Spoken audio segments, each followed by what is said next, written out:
Oh, I have not had nylons in months. I understand there's a war on. Klink, yeah, things look very good here. Yeah, very, very good indeed. Thank you, General. Have you ever imagined a war prison camp turning into an arena for cunning tricks? In 1965, Hogan's Heroes made what seemed impossible a reality. The show follows Colonel Hogan and his clever prisoner of war team at Stalag 13, where they not only survive the war, but also secretly sabotage Nazi plans in ingenious ways, turning the clumsy German officers into hilarious on-screen buffoons. Yet Hogan's Heroes holds many other bizarre truths that fans could hardly believe. The most shocking is that Bob Crane, the actor who played Hogan, had a notorious dressing room filled with adult films, or that Robert Clary, Sergeant Labau, survived a Holocaust concentration camp. Do you want to explore why Larry Hovis always wore gloves throughout the show, or the secret behind Bob Crane's leather jacket? Discover the 20 most shocking facts about Hogan's Heroes in this video. 20. Bob Crane's dressing room was a pornography hub. Bob Crane wasn't just the humorous Colonel Hogan. He harboured a shocking secret that few knew during the production of Hogan's Heroes. His dressing room became a notorious pornography hub within the crew. Crane transformed the space into a storage area for sensitive materials, Polaroids, film negatives, and self-shot videos documenting numerous sexual encounters with women he met thanks to his fame. These materials weren't entirely hidden. Crane frequently showed them to colleagues, crew members, and even visitors, treating it as both entertainment and a point of pride. Crane's obsession with recording and displaying his private life created a tense and awkward atmosphere on set. Many crew members felt placed in uncomfortable positions, having to avoid or ignore the star's behaviour. Crane's son, Robert, later confirmed that this collection of sensitive materials began in 1966 and continued throughout much of Hogan's Heroes filming. The notorious dressing room reputation quickly spread, and even on later projects, including Disney films, colleagues still remembered Crane's infamous nickname. How do you feel about this? Share your thoughts in the comments. 19. The show was banned for 25 years in Germany.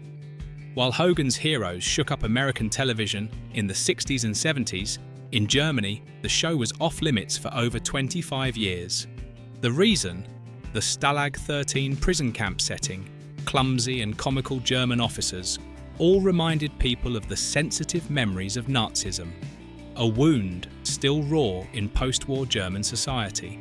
Censors feared audiences would see turning fascists into a joke as an insult to historical suffering, so the program was completely banned.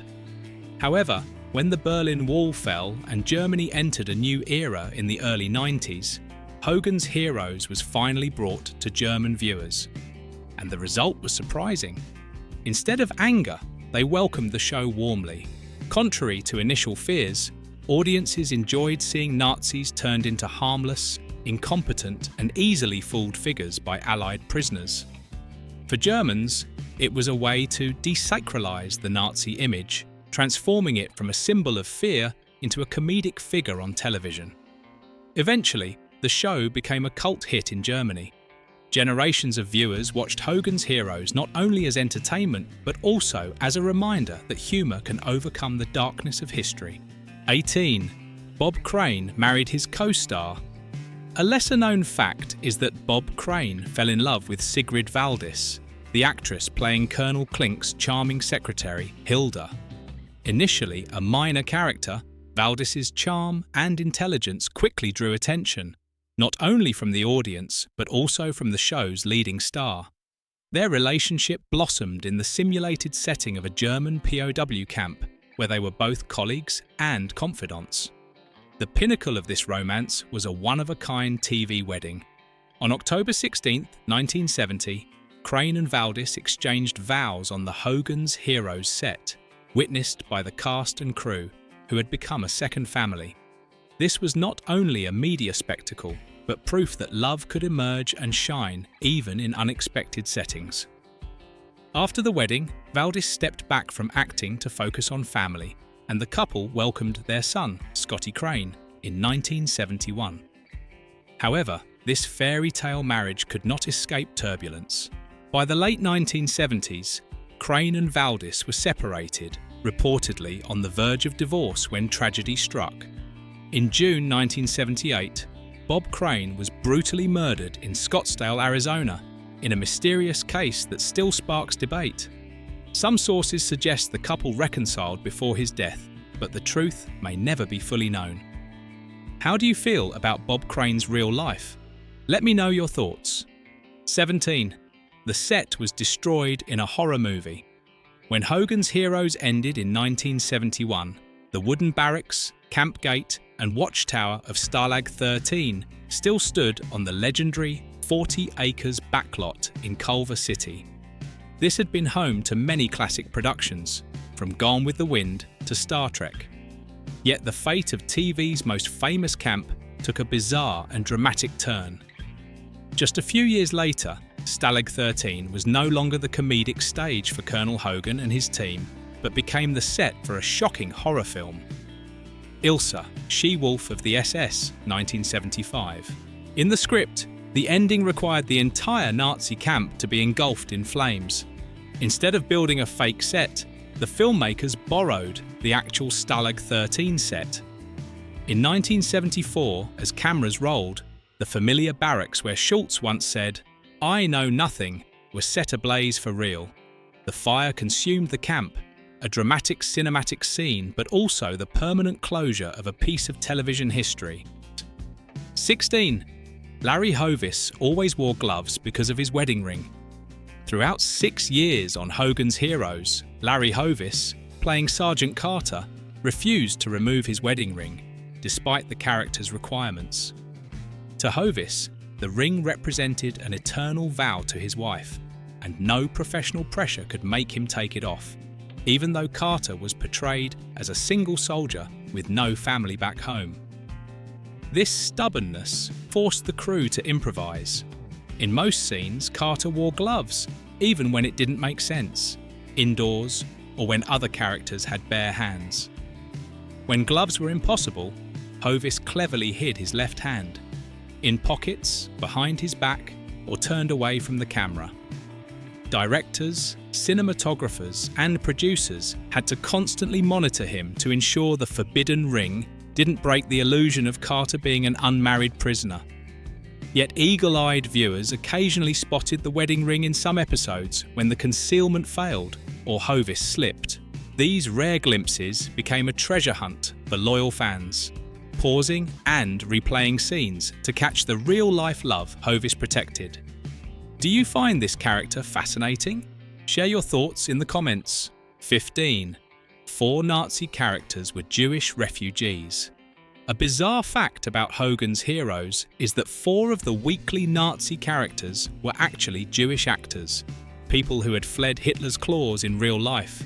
Ultimately, the survivors, having escaped, wore Nazi uniforms to turn the very enemies who terrorized their people into a laughingstock before millions of American viewers. First, Werner Klemperer, who played the bumbling and submissive Colonel Klink, was born into a prestigious family in Cologne, Germany. When the Nazis rose to power in 1933, his family fled to Vienna and then Los Angeles to escape persecution. John Banner, lovable Sergeant Schultz with his famous "I know nothing" catchphrase, was also in exile. Born in Austria, he escaped Europe under Nazi pressure, later enlisting and fighting in the US Army against the very enemies he would pretend to serve on TV. Leon Askin, the fierce General Burkhalter, suffered even more. His family was killed at the Treblinka death camp. Howard Kane, the ruthless Gestapo officer Hochstetter, though born in the US, had Jewish heritage and served in the US Navy against the Nazis. Week after week, they turned German officers into incompetent clowns, transforming symbols of fear into objects of ridicule. Werner Klemperer later admitted that portraying Nazis as fools was a form of mental revenge, making the terrifying ghosts of the past seem small, pitiable, and absurd to a global audience. 14. The theme song had secret lyrics. While millions of viewers were familiar with the catchy opening tune of Hogan's Heroes, very few knew that the theme song actually had lyrics. Composer Jerry Fielding wrote a full military-style version with heroic lines. Heroes, heroes, fighting soldiers brave, sons of all the heroes of the wars before. The lyrics celebrated the courage and cleverness of the prisoners while still retaining the light-hearted spirit of the show. Although never aired in any TV episode, the full version was recorded by Richard Dawson, Robert Clary, Ivan Dixon and Larry Hovis in a special album Hogan's Heroes Sing, The Best of World War II, released while the series was still on air. Interestingly, the decision to keep the theme instrumental on television was a clever move. Adding lyrics might have made the opening feel too much like a serious war film or overly patriotic, undermining the witty satire that audiences loved. By keeping it instrumental, the show maintained its unique tone, grand enough to evoke the setting, yet light enough to make viewers smile. Another fascinating detail: Bob Crane, before acting, was a professional drummer. He performed the iconic drum beat at the start of each episode, directly lifted from the soundtrack of the war film The Longest Day, 1962, creating an unexpected musical link between Hogan's Heroes and other World War II productions. 13. General Burkhalter's rare Mercedes. The sleek black-grey convertible that General Burkhalter often drove into Stalag 13 was more than just a prop. Behind its luxury lay a rare piece of history, the Mercedes-Benz W31, a highly limited model with only 57 units produced before and during World War II. When new, it was a symbol of power reserved for Nazi leadership, but after the war, most cars were lost in bombings, abandoned during chaotic retreats, or dismantled for metal in rebuilding defeated Germany. By the mid-1960s, when Hogan's Heroes premiered, automotive historians believed only 3 W31s remained worldwide. Yet somehow, the production team managed to bring one of these legendary vehicles onto the Hollywood set. Every time Burkhalter appeared in the convertible, audiences didn't just see an arrogant German general stepping out, they witnessed a tangible piece of wartime history rolling across the small screen. This choice was an unbelievable stroke of luck. What do you think about it? Share your thoughts. 12. Robert Clary survived the Holocaust. Robert Clary, born Robert Max Wideman in 1926 in Paris, was the youngest of 14 children in a Jewish family. But his childhood was stolen by the shadow of history. At just 16, Clary was expelled from France, sent to the Ottmuth concentration camp, then transferred to the hell of Buchenwald. Where death lurked daily, Clary clung to life through his singing and dancing, performing for fellow prisoners and occasionally guards, a fragile beacon of hope for survival. The number A5714, tattooed on his arm, remained a permanent scar, occasionally glimpsed in Hogan's Heroes scenes. The painful truth emerged after the war. Of 14 close relatives, Clary was one of the few survivors.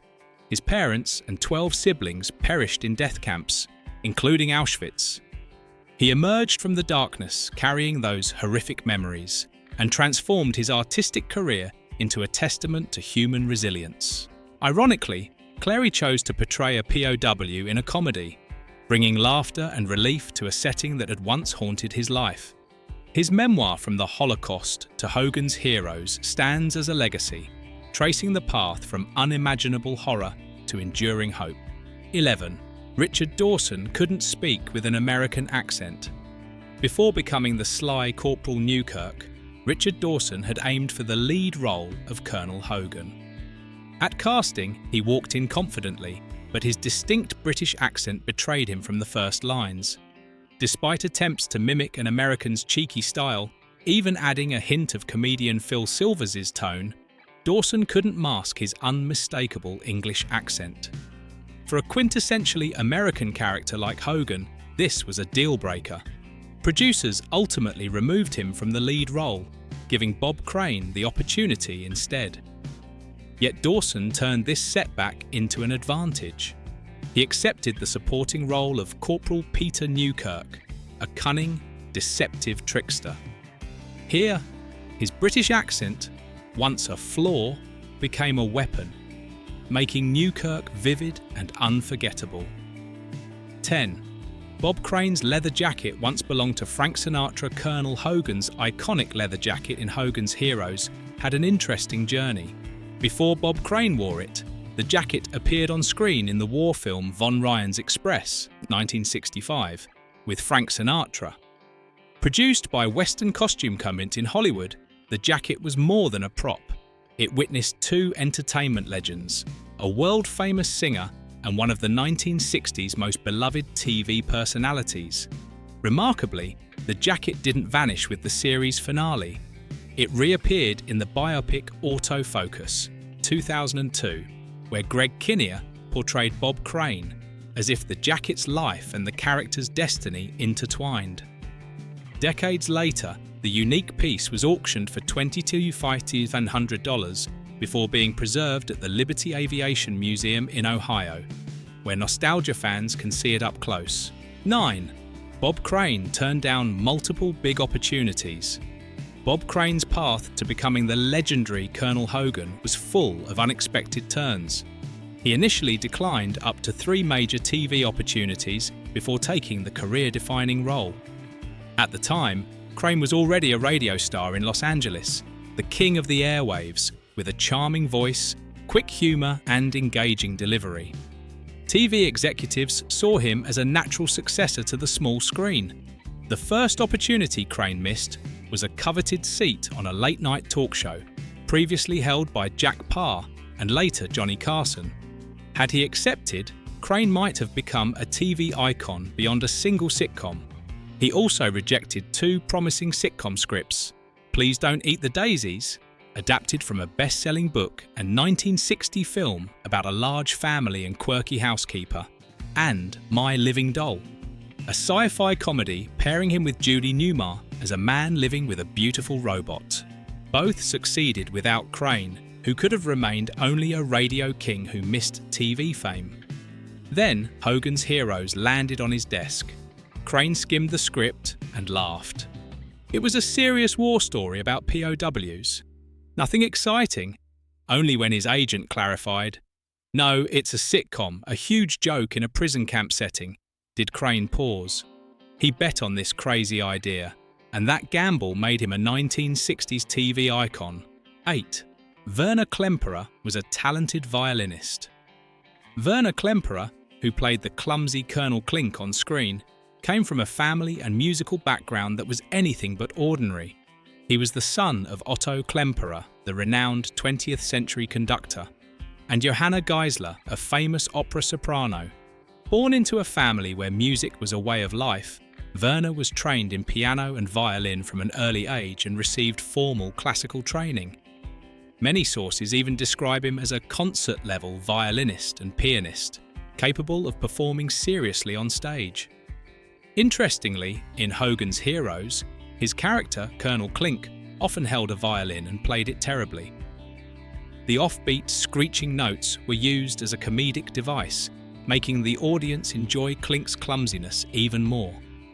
In reality, due to the imposing shadow of his great father, Otto Klemperer, Werner admitted he did not want to pursue a professional music career. He once joked that he produced sounds even dogs wouldn't want to hear, a way to downplay himself and escape family pressure. Are you surprised by this interesting fact? Share your thoughts on this character in the comments. 7. The show's famous slogan came from a joke. One of Hogan's Heroes' most famous promotional tricks actually came from a surprising joke. Comedian Stan Freberg, in an interview with Bob Crane in 1965, joked, "If you like World War II, you'll love Hogan's Heroes." Crane immediately responded, "No, don't say that." But the witty line quickly caught the attention of the marketing team. Despite its satirical origin, CBS decided to turn the joke into the show's official slogan. The subtle irony made it both intriguing and appealing to audiences, while also sparking some controversy among those who didn't grasp the show's humour. Bob Crane once expressed concern that the slogan might be misunderstood, but in the end, it became famous. 6. Kinch. Kinch Lowy left the show to become a director. In the 5th season of Hogan's Heroes, James Kinch Lowy, played by Ivan Dixon, left the show to pursue a directing career. Dixon, who had been with the series since 1965, wanted to expand his creative range and began directing popular TV series such as The Waltons, The Rockford Files, and Magnum P.I., as well as the controversial film The Spook Who Sat by the Door, 1973. His absence was filled by Sergeant Richard Baker, portrayed by Kenneth Washington. Baker quickly became a strategic member of Hogan's team, taking on a role similar to Kinch Lowy's as a radio engineer, but with his own flair, combining intelligence, skill, and characteristic humour. Baker's arrival was never explained in the storyline, yet the production team cleverly filled the gap without disrupting the show's rhythm or appeal. 5. The show was originally set in an American prison. Hogan's Heroes almost never became a satirical series about a German POW camp. Originally, creator Albert Ruddy even considered setting it in an American prison. The idea was quickly rejected because networks worried audiences would struggle to laugh at a comedy centered around a domestic prison. Before Ruddy could abandon the idea, he heard NBC was preparing a sitcom set in an Italian POW camp called Campo 44. That was the turning point. Ruddy realized that if he followed behind, his project would die in its infancy. Instead of retreating, he made a bold move. He shifted the entire story to a German POW camp where Allied prisoners were held. This decision to outmaneuver the competition turned Hogan's Heroes into a unique creation, unlike any other project. The result? The show not only survived, but became a 6-season television phenomenon. Ironically, NBC's Campo 44 never went anywhere, while Ruddy secured his place in history thanks to a daring moment of fate. A seemingly small pivot, yet it birthed a legend. 4. General Burkhalter was promoted after the pilot was filmed. In the pilot episode of Hogan's Heroes, viewers were introduced to Colonel Burkhalter, played by Leon Askin. At first glance, nothing seemed unusual, but a problem quickly arose. Burkhalter was also a colonel, equal in rank to Klink. How could he act as a superior, issuing orders, scolding and pressuring the bumbling camp commander? This inconsistency made the producers realize a serious flaw in the character hierarchy, threatening both the show's logic and its comedic foundation. Immediately afterward, Burkhalter was promoted to general. With his higher rank, Burkhalter became Klink's real nightmare. He had the authority to reprimand, demote, and even send Klink to the front lines at any time. Interestingly, Leon Askin did not appear in the episode following the pilot. Burkhalter was absent, but when he returned in subsequent episodes, he officially wore the general's insignia: powerful, arrogant, and equally absurd. 3. Outstanding success. When Hogan's Heroes first premiered in 1965, a sitcom set in a German POW camp managed to capture the hearts of millions of viewers. The success of Hogan's Heroes is reflected in the numbers. 168 episodes running from 1965 to 1971, along with 12 prestigious Emmy nominations. It was more than just an entertaining sitcom. It left a profound mark on American pop culture, where laughter became a powerful weapon against the dark memories of World War II. Among the awards, the most resounding victories belonged to Werner Klemperer, who played the clumsy yet memorable Colonel Klink. He won the Emmy for Outstanding Supporting Actor twice consecutively, in 1968 and 1969. Klemperer, a Jewish man who had fled Nazi Germany, turned a Nazi officer into a ridiculous character, delivering the bitterest possible retaliation against the horrors he had witnessed in real life. Beyond the Emmys, Hogan's Heroes received recognition from the NAACP Image Awards in 1967 for helping change the portrayal of African Americans on television.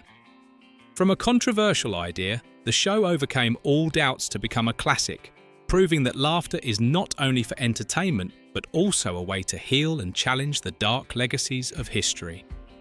2. The red hat turned blue.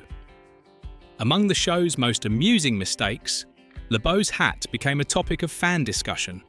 In one episode of Season 2, observant viewers noticed that his familiar red hat suddenly turned green in the blink of an eye. Those watching quickly might have missed it, but once noticed, it became an unmissable detail each time the episode was replayed. What makes this small error even more fascinating is that Labau's red hat was one of the character's key identifiers. So when the colour changed, even briefly, it immediately created a sense of disruption among the familiar visuals. Some fans speculate that Labau was originally given a green hat in the first shoot, later corrected to the signature red, and the scene accidentally revealed both versions. 1. Winter setting, summer filming. Although Hogan's Heroes was set in the cold winter of Stalag 13 in Germany, most outdoor scenes were actually filmed during the scorching summer in Southern California. Temperatures could exceed 89.6 degrees, 32 degrees, making it a significant challenge for actors to wear heavy uniforms, scarves, and pretend to shiver from the cold. To create the effect of snow and frost on roofs and windows, producers initially used salt for fake snow. By the 4th season, they switched to white paint to save cost and labour, while achieving a more durable snow effect. This simulated winter setting was not only an aesthetic choice, but also a strategy to minimise filming risks. Using salt and paint avoided real weather issues like rain or melting snow, and allowed episodes to be aired in any order without inconsistencies in the setting. Hogan's Heroes was not just a comedic sitcom set in a wartime POW camp, it hid countless strange and fascinating behind-the-scenes facts. From Jewish actors who had fled Nazi Germany, rare wartime Mercedes cars, WW2 music collections recorded by the cast, to shocking secrets like Bob Crane's infamous dressing room, or Larry Hovis's persistent wedding ring, each detail highlighted the creativity, bravery, and dramatic real-life stories behind the characters. So, which fact about Hogan's Heroes do you like the most? Is it Robert Clary's miraculous survival story, Burkhalter's secret Mercedes, or Werner Klemperer's humour that went beyond the screen? Share your thoughts in the comments, and don't forget to subscribe to the channel to catch more thrilling, behind-the-scenes stories of classic films. Thank you for joining us.